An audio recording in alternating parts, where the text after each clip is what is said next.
बुध ग्रह ग्रहों में सबसे छोटा ग्रह है, लेकिन यह सबसे तेज गति से घूमता है। वैदिक ज्योतिष में बुध ग्रह को ग्रहों का राजकुमार कहा गया है। इसके साथ साथ यह बुद्धि, तर्क क्षमता और अच्छे संचार कौशल का भी कारक ग्रह माना जाता है। साथ ही किसी भी व्यक्ति की बुद्धि, वह कितना याद रख पाता है, इसकी क्षमता आदि का प्रतिनिधित्व करता है। इसके अलावा भी यह हमारी सजगता, तंत्रिका तंत्र, लचीलापन और वाणी और संचार को भी प्रभावित करता है। जब कोई भी ग्रह अस्त हो जाता है, उसका कारण है कि वह सूर्य ग्रह के बहुत समीप आ गया है, जिसके कारण वह सूर्य के प्रकाश में, जो सूर्य का तेज होता है, उसमें अस्त हो जाता है, प्रभावहीन हो जाता है, अपने प्रभावों को उस समय अवधि में नहीं दे पाता है। इसी को अस्त ग्रह कहा गया है। हालांकि हर कोई ग्रह अलग अलग डिग्री पर सूर्य के समीप आने पर अस्त अवस्था में होते हैं। तो आने वाले 2 जनवरी 2023 को बुध ग्रह सूर्य के एकदम निकट आ जाएंगे, जिसके कारण वह अस्त हो जाएंगे। हालांकि यह अस्त अवस्था 12 जनवरी 2023 तक रहेगी। अगर कोई भी ग्रह अस्त होता है तो वह अनेक जातकों पर अनेक प्रकार के प्रभाव डालता है। कुछ जातकों के लिए यह कुछ क्षेत्र में शुभ हो जाता है, तो कुछ जातकों के लिए अशुभ परिणामों में वृद्धि लेकर आता है। क्योंकि यह होता है, हर किसी व्यक्ति की कुंडली में बुध ग्रह की अलग अलग स्थिति होती है। किसी व्यक्ति को बुध सकारात्मक परिणाम देते हैं, तो किसी व्यक्ति को बुध नकारात्मक परिणाम देते हैं। उसका कारण है कि कुंडली में बुध किस राशि में स्थित है, मित्र राशि में है, शत्रु राशि में है, उच्च की स्थिति में है या नीच की स्थिति में है, बुध ग्रह पर किन किन ग्रहों का प्रभाव है। तो इसी कारण से इसके परिणाम हर किसी व्यक्ति के लिए अलग अलग हो जाते हैं। तो आज इस बुध के अस्त अवस्था का हमारी 12 राशियों में से प्रथम की 6 राशियों पर क्या प्रभाव पड़ने वाला है, बाकी बची हुई 6 राशियों के बारे में हम कल की वीडियो में चर्चा करेंगे। साथ ही हम सभी राशियों को इस समय अवधि में क्या कार्य करना चाहिए, इस विषय पर भी विस्तार पूर्वक चर्चा करने वाले हैं। तो आप वीडियो के अंत तक मेरे साथ बने रहें, और जो नए व्यूअर्स चैनल पर हैं, चैनल को आप जरूर सब्सक्राइब कीजिए। साथ ही साथ बेल नोटिफिकेशन भी ऑन कर लीजिए, जिससे चैनल पर अपलोड होने वाली हर एक वीडियो का नोटिफिकेशन आपके पास सबसे पहले पहुंचे। और आप वीडियो को लाइक और शेयर भी जरूर करें।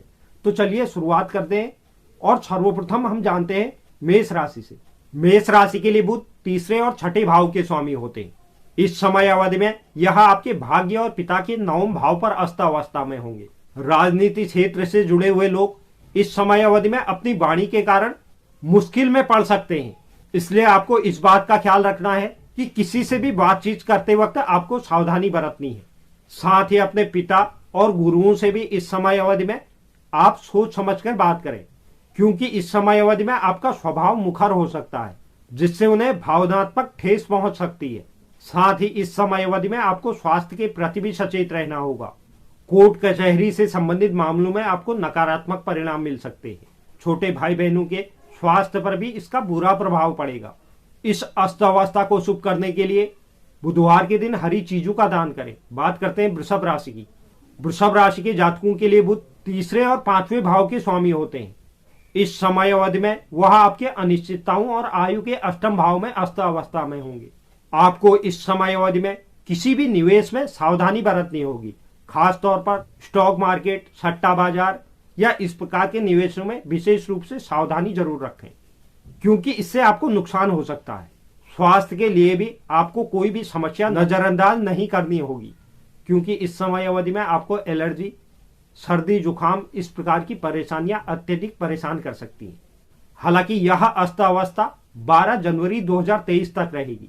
ससुराल पक्ष से भी आपके संबंध खराब हो सकते हैं, जिसका कारण कोई गलतफहमी बन सकती है। किसी से भी तर्क वितर्क इस समय अवधि में आप ना करें। विद्यार्थी जातकों को कुछ अड़चने इस समय अवधि में आ सकती है। इस अस्त अवस्था को शुभ करने के लिए ओम बुंग बुधाय नमः मंत्र का प्रतिदिन 108 बार जाप करें। बात करते हैं मिथुन राशि की। मिथुन राशि के लिए बुध लग्न भाव और चतुर्थ भाव के स्वामी होते हैं। इस अस्त अवस्था के दौरान दाम्पत्य और साझेदारी में व्यवसाय के 7वें भाव पर बुध अस्त अवस्था में होंगे।